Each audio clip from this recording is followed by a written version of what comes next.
Ouais, le coup du en fait tu es réel, mais on peut pas te toucher. T'es comme une stripteaseuse. Cette phrase-là, j'avoue, elle m'a tué. Bon, je vais développer, mais après le générique. Soit on meurt en héros, soit on vit assez longtemps pour se voir endosser la peau du méchant. Pour ce genre de choses, il existe des hommes comme moi. Il t'arrive de saigner. Vous pouvez respirer. Vous pouvez cligner des yeux. Vous pouvez pleurer. M'a ramené le conduit, celle-là. Maintenant que j'ai votre attention, Accroche-toi, petit.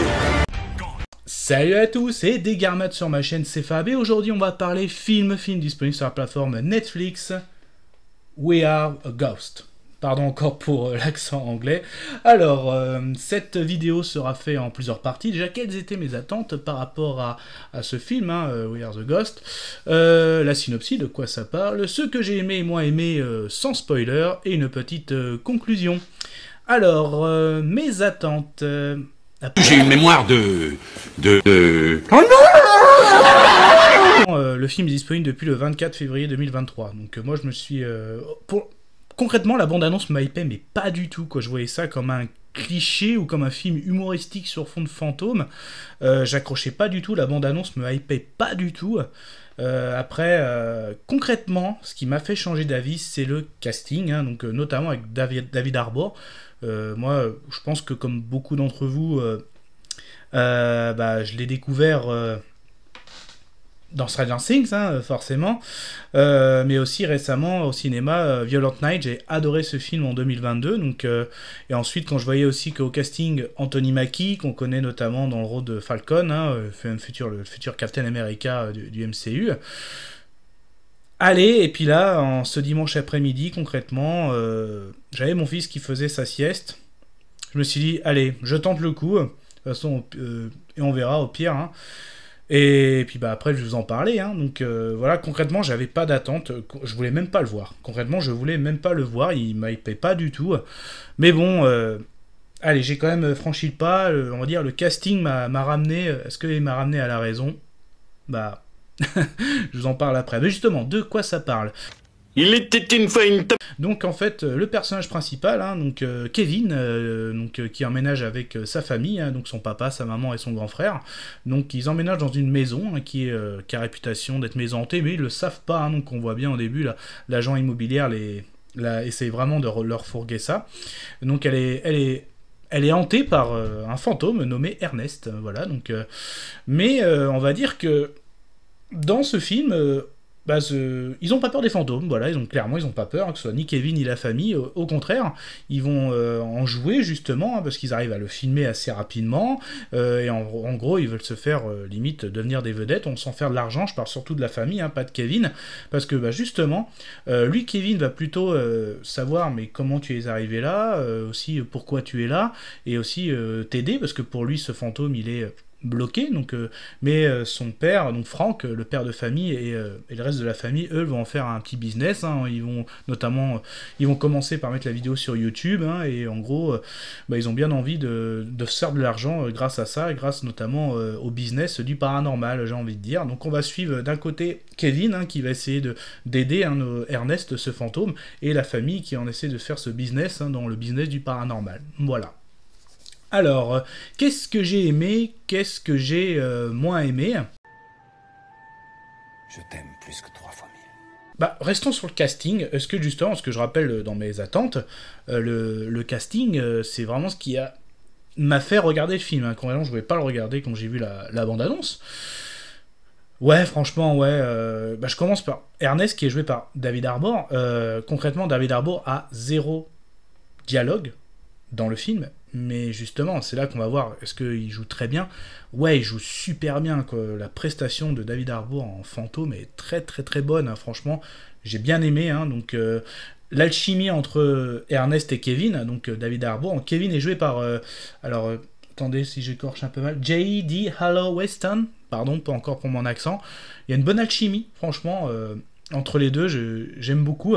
Anthony Mackie dans le rôle du père de famille, aussi, ça joue bien. Donc, J'aime bien aussi le rôle d'Anthony Mackie, joue très bien. On y trouve aussi des acteurs que, quand je l'ai vu, on y voit Jennifer Goodlige, hein, donc qu'on connaît comme la maman de Stifler, donc elle joue le rôle du médium, hein, donc et aussi quand je l'ai vu, je l'ai déjà vu quelque part, il y a Tig Notaro, et bah oui, parce qu'on l'a vu récemment dans un dernier film de zombies de Zack Snyder, pardon, donc qui est là aussi, qui fait le rôle, au début on la voit, qui écrit, hein, notamment, qui écrit des livres sur le paranormal, mais en fait on découvrira dans le long du film qu'elle avait un autre rôle dans le passé, mais comme c'est du non-spoil. Petite aussi parenthèse, j'ai beaucoup aimé la prestation d'Isabella Rousseau, donc c'est la voisine, hein, de la famille, hein, donc et aussi qui joue très bien, hein, donc qui aura une bonne alchimie, je disais la bonne alchimie entre Ernest le fantôme et Kevin, bah, il y a une bonne alchimie entre Kevin et elle qui joue le rôle de Joy, hein, je parle d'Isabella Rousseau.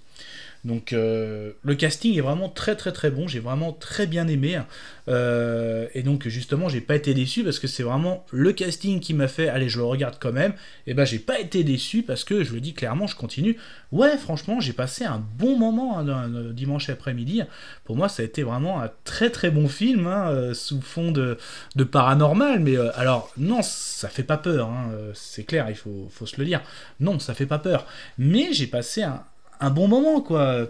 Donc il y a quand même des petits signes du paranormal, tu vois, quand Kevin monte dans le grenier, à un moment il commence à faire froid et là Ernest apparaît, donc il y a aussi il y a quand même des petites choses qui sont là, mais c'est bien tourné aussi parce que notamment quand c'est vraiment Kevin qui a le premier contact avec Ernest, certes, et on le voit bien quand c'est la famille, les autres membres de la famille qui essayent de prendre contact avec Ernest, c'est vraiment dans les clichés du paranormal, esprit, tu l'as, tout ça. Et dès que c'est Kevin qui reprend le relais, tu vois la petite musique toute douce un peu et l'émotion est là, c'est vraiment le contact affectueux entre le fantôme et en gros, je sais pas si c'est Kevin et son élu, mais il y a un lien qui est fait, quoi. Parce qu'on sent que justement que Ernest est un fantôme solitaire, hein, qui depuis des années, la maison est hantée, tout le monde le savait, ça je l'ai déjà dit. Et là, il y a un lien qui s'est fait avec ce petit garçon, parce que déjà, ce garçon, Kevin, n'a pas eu peur à la première apparition, donc il y a un lien qui s'est fait, et même justement, à un moment, il demande « Mais pourquoi tu m'aides ?»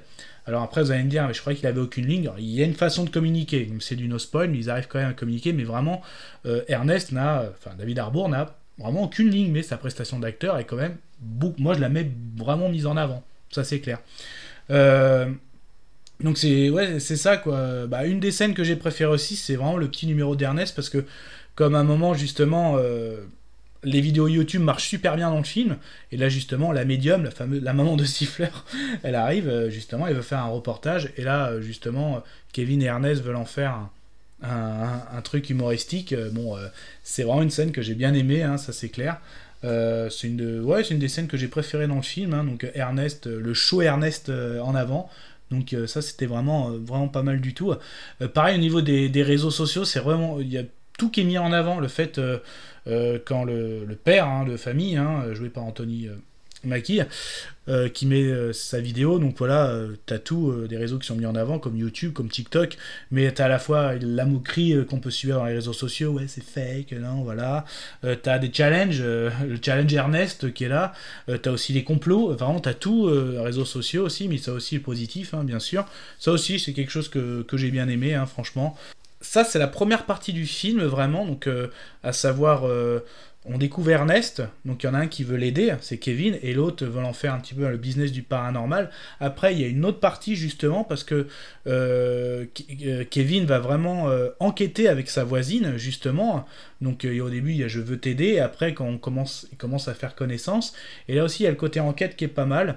Et après, sinon, c'est le gouvernement américain qui va s'intéresser à ce phénomène. Et c'est pour ça, à l'arrivée d'une heure, le gouvernement commence vraiment à se réveiller. Donc, et là, c'est une partie que j'ai pas trop aimée, mais c'est mieux, parce qu'après, notamment, l'enquête, hein, ça va se finir en cavale. Hein, ça aussi, la scène de course-poursuite, j'ai bien aimé aussi. Donc justement, ça va être la cavale, hein, qui va être entre Kevin, Ernest et la voisine, hein, ça c'est clair. C'est vraiment pas mal en plus. Hein, donc après, je pense que... Et Ernest qui est vraiment... si je veux pas trop... Non, je vais pas trop spoiler quand même, mais j'aime beaucoup aussi, en fait, du binôme, ça passe au trio, et forcément, je pense que peut-être que vous allez deviner ce qui va se passer, mais là, ces scènes aussi étaient vraiment pas mal. Attends. Conclusion, je vais conclure. Je vais conclure. Je vais conclure là-dessus. concrètement, oui, c'est un film qui parle de fantômes. Non, ça ne fait pas peur, mais j'ai passé un super moment, il y a de l'émotion, ça c'est clair. Il y a aussi du paranormal avec à la fois du cliché, mais ça se moque pas. Donc on voit aussi les gens qui connaissent. C'est dans l'air du temps, je trouve, avec le côté des réseaux sociaux. Il y a une bonne alchimie, hein, franchement, entre le fantôme et Kevin, notre héros. Même aussi Kevin, hein, avec sa voisine aussi, du binôme qui passe en trinôme, ça marche bien. C'est un bon film familial, hein, parce que le côté très émotion, certes, entre le fantôme et et le petit Kevin, mais aussi Kevin et sa famille. Donc franchement, c'est un bon film à regarder. Là, moi, je l'ai regardé un dimanche après-midi, mais même le regarder en famille, le regarder un petit soir de la semaine, c'est vraiment pour tout public. C'est tout public. Hein. C'est un petit peu... bon, moi, je suis une génération... moi, j'ai un peu la génération Casper. Bah, là, ça peut être une autre forme entre l'amitié, entre un fantôme et un petit garçon, voilà, et un jeune adolescent plutôt, ça c'est clair. Donc c'est vraiment plutôt pas mal. Donc du coup, moi je donne pas une note, hein, je donne plus une impression. Je dirais celle-ci. Je suis content, je vomis. Voilà. Bah du coup, et je le dis comme d'habitude, faites votre propre avis, ça ce n'était que mon avis. N'hésitez pas à vous promener sur la chaîne, hein, pour voir d'autres vidéos, tout ce qui était pop culture. Et puis je vais vous dire Kenavo.